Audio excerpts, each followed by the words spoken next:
I had a low moment, I could see. And finally, I want to talk about the go moment. Because that's what happened next. Is that in verse 8, it says, "Then I heard a voice of the Lord saying, 'Whom shall I send, and whom will go for us?' And I said, 'Here am I, send me.'"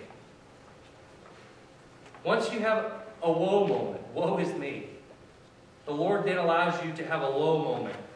He opens up the Scriptures. He opened up the Scriptures before me. I've said it before in small groups and men's Bible study. I know I've told Pastor Janet can definitely account for it. But what I would consider radical transformation is due to one thing. As much as I enjoy your preaching, Bob, it's not due to Bob's preaching. It's due to this word right here. It has the power. It is the power of God to transform hearts and lives. And like I said, I grew up with it. I grew up with it. You know, as long as I can remember, I've never known a time that I didn't know the Lord as Savior. But it wasn't until I had a woe moment and a low moment that I had a go moment. And I was confronted with the reality that for us, for Janet and I, what the Lord was calling us to do was to go. To go. To me, that was the only proper response to what the Lord was doing in my life. You know, and I had a paradigm shift. We stopped asking the question, well, how much is enough? How much is enough? You know, is this enough? Is that enough? Is 10% enough? Is one mission trip a year enough? How many hours a week do we need to volunteer? How much is enough, God? And I started asking the question, how much is it going to take? You know, and when we do that as Christians, wow, that's a scary question to ask. No longer, how much is enough, but what is it going to take? And for Janet and I, we just felt compelled that we had to go, that we had to drive a stake in the ground, that we had to return to what we felt like was our calling, to go and serve the Lord overseas in missions. So that's my little mini message. Woe, low, go. You can remember that, right? That's easy to remember. Woe, low, go. Right from Isaiah chapter 6. But where are we going? That's what we're going to talk about tonight. And we're going to talk about it in some detail. And I hope you guys have brought some good questions with you. Where are we going? What's the big picture? We shared 2 weeks ago that we're going to be serving with African Inland Mission as a missionary pilot. And that falls kind of right along with my gift, talents, and abilities. And so that's what we're going to be doing very practically, is working with African Inland Mission as a missionary pilot. But everything that they do as an organization, the pilots, the mechanics, all the other people that are working under the banner of African Inland Mission are committed to one singular purpose, and that is to see Christ-centered churches among all African peoples. Pretty straightforward. Christ-centered churches among all African peoples. And that's what we're going to be doing, is a part of that greater purpose of seeing Christ-centered churches established among all African peoples. Specifically those that have never had the opportunity to hear the gospel or don't have a church where they can go. So, I want to show a little video now. Lonnie's got it queued up here. Kind of shows, kind of gives a brief picture of African Inland Mission, and then specifically kind of what we're up against overseas. So I hope you enjoy this video.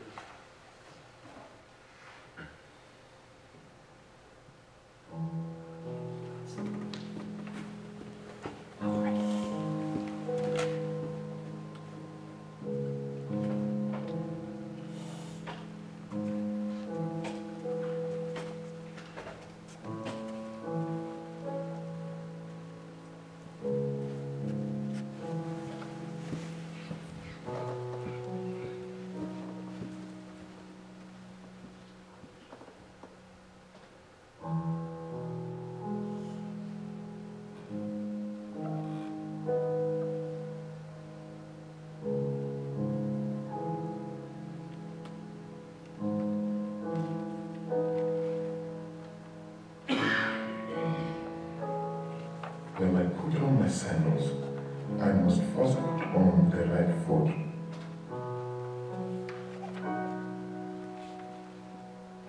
When I enter the mosque, I must enter first with the right foot.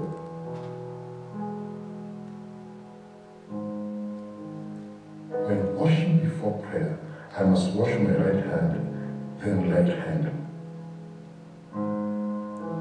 Then the feet, starting with the right foot. Only after I am completely clean can I pray. And when praying, I must stand foot to foot so that the devil cannot enter through the gaps.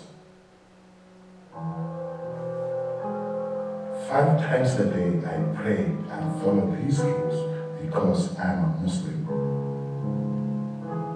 I have always been a Muslim.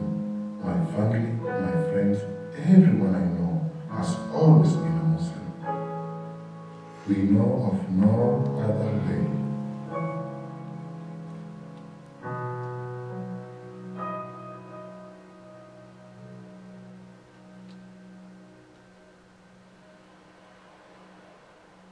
I live beside the ocean. I am a fisherman. I rise early every morning with a call to prayer and go out on my boat. I love the ocean. It brings me peace and it helps provide for my wives and my children.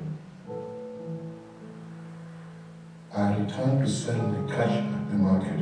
I bargain for the best price, but there's no bargaining with fate when I catch nothing that day. If Allah wills that I catch nothing, then who am I to question His judgment? And yet, there are even more important questions that I'm not supposed to ask.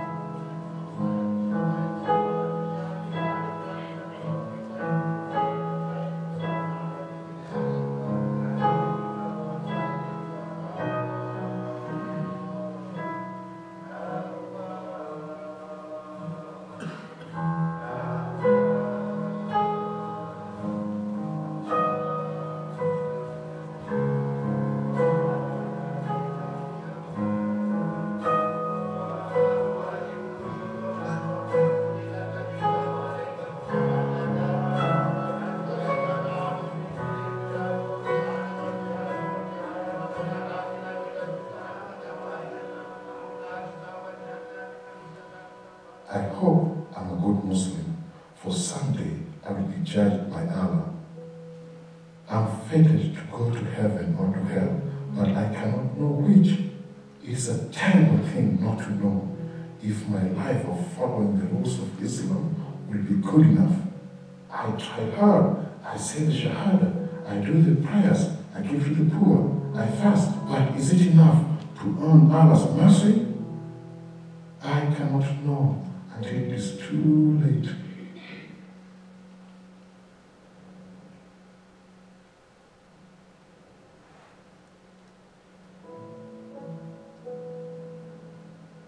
I used to feel peace as I watched the sunset. But now, at the end of the day, as the shadows grow, so does my uncertainty.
So as much as it is about going and flying airplanes and bringing people hope very practically in the form of medical supplies and immunizations and doctors and nurses and clinics,